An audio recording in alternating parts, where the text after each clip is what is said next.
So, one of the biggest texts of science fiction is the Foundation series by Isaac Asimov. I remember reading the first volume quite vividly, not because I enjoyed it, or rather, not because I enjoyed it in the way Asimov probably intended for me to enjoy it, but rather because as I was reading it, I couldn't help but notice how dated its depiction of the far-flung future was. Now, this sort of thing is nothing new. TV Tropes has a whole term for it, Z-Rust, to describe an especially dated vision of the future. But what made this example of Z-Rust stand out to me was how the entire point of the series was the idea that human history can be mapped and influenced. Harry Seldon, who invents this newfound science called psychohistory, assures us in Foundation that psychohistory is based on logic and facts and reason and all that empirical stuff intellectuals love. And yet, as I saw Asimov's own biases and limitations influence his vision of the future, I couldn't help but wonder what biases and limitations Seldon himself brought to the table when devising his maps of humanity's future. This feeling of doubt I had towards psychohistory was magnified tenfold, though, when I discovered that Asimov conceived the entire Foundation series around not just the fall of the Roman Empire, but specifically Edward Gibbon's text on the subject. Now, Gibbon is a very influential historian, akin to Jules Michelet even. But as I've mentioned in my own video on Michelet's work, that guy had some, shall we say, interesting personal viewpoints that influenced his theories on history. And Gibbon similarly was analyzing the Roman Empire through the filter of his own hang-ups and biases. The result is a view of history that is largely seen as outdated nowadays, and was controversial even in Gibbon's own time. I mean, seriously, just look at what William Beckford, a contemporary of Gibbon's, had to say on this book that Asimov was so enamored with. Meow. Kitty claws out. So anyways, what does all this have to do with Doctor Who?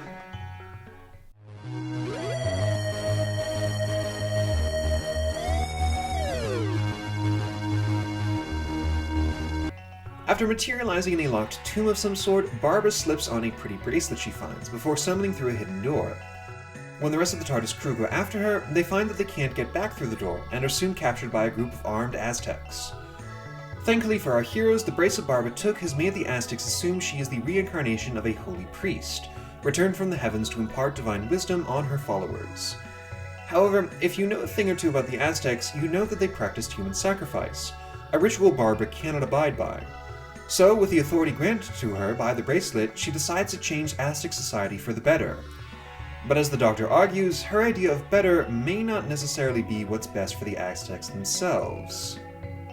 This is another John Le Carrotti script, and as with his Marco Polo story, there is an unfortunate amount of brownface with the Aztecs. Seriously, is this going to be a recurring issue with you, John? If the brownface is a problem for you, I totally understand. However, as with the last Le Carrotti story, the characters of the Aztecs are portrayed with nuance and sympathy, and this time around there isn't a silly accent in sight. So, yes, the brownface hasn't aged well, but the story and the attitudes that inform it have funnily enough become timelier by their datedness. One of the more oft-quoted moments of this serial comes from a confrontation the Doctor has with Barbara here, and it's usually presented as a contrast for the heroic individual he'd become later, who gladly throws himself into getting involved with people and their problems. But you can't rewrite history, not one line! Heck, I've cited the speech in that way before too. However, upon rewatching it, I think the heroic figure we're all familiar with can be seen in this scene. It's just that, in this case, the heroic thing to do is to get back in the TARDIS and leave. I mean, think about it. The Aztecs aren't under threat from alien invaders, or time anomalies, or even conquistadors at this point. The TARDIS crew just stumbled upon them on a normal Tuesday while they were just minding their own business. So really, the biggest threat to the Aztecs in the story is Barbara. Barbara's understanding of first contact between the Spanish and the Aztecs goes like this. The Aztecs were a remarkably advanced civilization, but their practice of human sacrifice was so brutal and barbaric that when the Spaniards first found them, they were so aghast that they came into conflict. Therefore, if the Aztecs were to simply give up human sacrifice, when they make contact with the Spanish, relations will be peaceful, and perhaps Aztec culture will survive into the present day. This is a somewhat simplified notion of how things went down between the Spaniards and Aztecs. But what's important to remember is that it's the sort of understanding that an English school teacher in the 1960s would have of things, and that it doesn't actually matter how truthful it is, because Barbara still believes it to be true. See, the serial itself isn't really about whether Barbara is right or wrong for wanting to meddle with history, so much as it's about how a single individual trying to get an entire culture to change overnight is a doomed endeavor, and one that can have devastating consequences. This is where the dated-ness of the serial actually helps the story, because to our modern eyes, we can see that Barbara is walking down a dangerous path not simply because her actions could have unintended consequences, but because even if she succeeded in everything she wanted to do here, it would not make a difference. The conflict between the conquistadors and the Aztecs would still have happened, regardless of whether or not the Aztecs practiced human sacrifice. So, no good can come from Barbara's venture, regardless of whether she succeeds or not. That being said, the serial does a good job of showcasing how the question of human sacrifice is more than simply an academic matter. I think in this day and age, when I'm recording this video, people are a lot less quick to judge the Aztecs as barbarian savages for their practices. But how many of us could stomach holding one of those human sacrifices down to prevent them from struggling as their heart is cut out, just as Ian is asked to do? How many of us could sit silently and watch a sacrifice without screaming out, just as Susan is expected to do? Even if we can tolerate the things in Aztec culture we don't agree with, it's one thing to tolerate, and quite another thing to participate. They say when in Rome one should do as the Romans do, but what if the Romans want you to do, not accept, but do, something that you find abhorrent or impossible?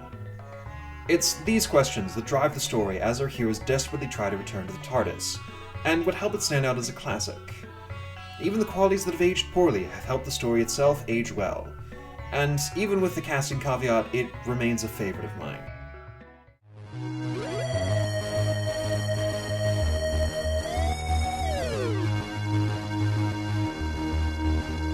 So, this is the novel when I first learned that Ian and I are supposed to be the same age, and, when I realized this, I just felt my bones crumble into ash and my heart let out a deep, beleaguered moan.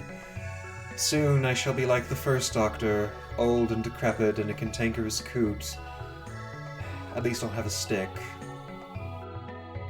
As you might expect, all the weaknesses Lucarotti had in the prose format for Marco Polo are present in this version as well, and the thing is, this is perfectly understandable. Writing good scripts and writing good novels, despite both involving writing, are two different skill sets. After reading Marco Polo, I sort of expected that the Aztec novel would not be as enjoyable as the original serial, and I was largely right. Even with Lucarotti's lovingly detailed descriptions of food and clothes, the overall novel is simply not as good as the source material. That being said, because this is Lucarotti adapting his original script to the novel format, in the book we get to see some interesting details that didn't make it into the finished serial. For instance, in the book we find out just what happened to Ixta's father after he disappeared. He sadly died just as Ian almost died in the tunnels.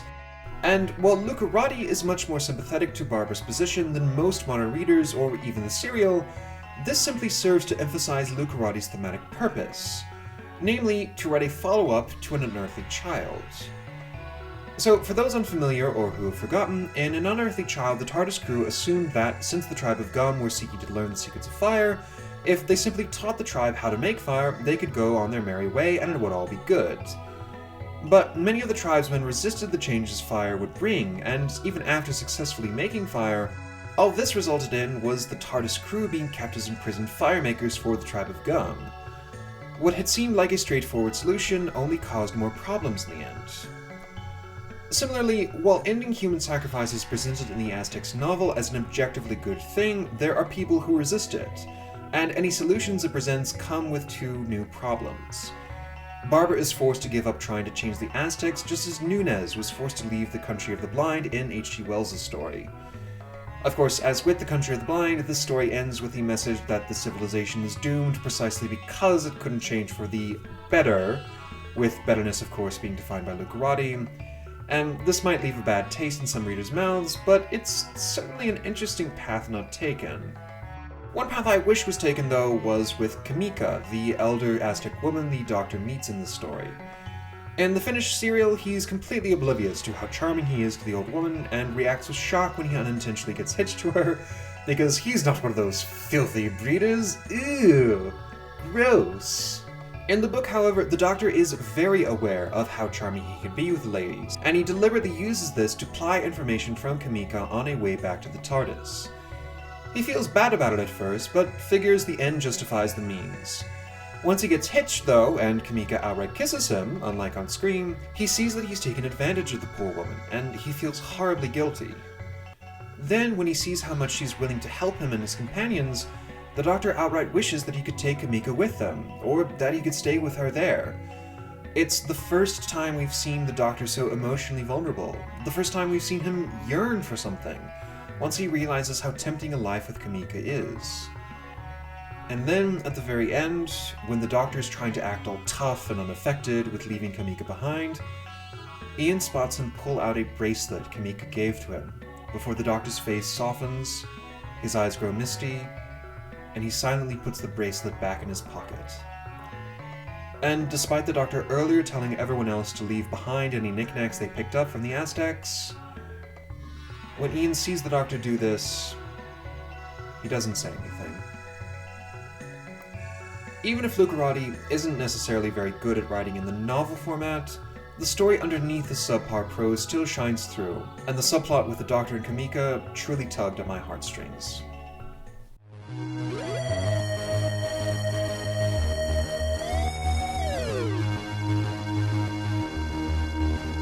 As you probably expected, and I myself also expected, I've got to give victory here to the serial.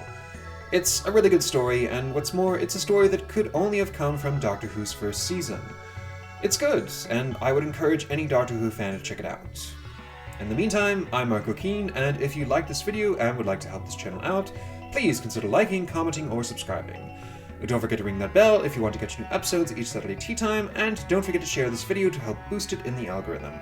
Thank you all for watching, and a special thank you to the BBC and Dominic Noble for not suing the pants off of me. Bye bye.